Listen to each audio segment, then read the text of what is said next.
رو شکوندی، قلبم و احساسم و آتیش زدی سوزوندی.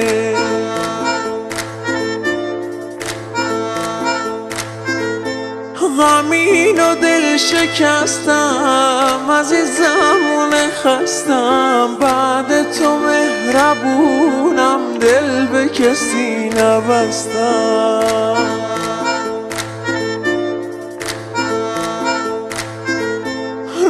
روز و شبم سیاه، خوراکم اشک و آه، تا تو بیای کنارم گل چشمونم به راهه.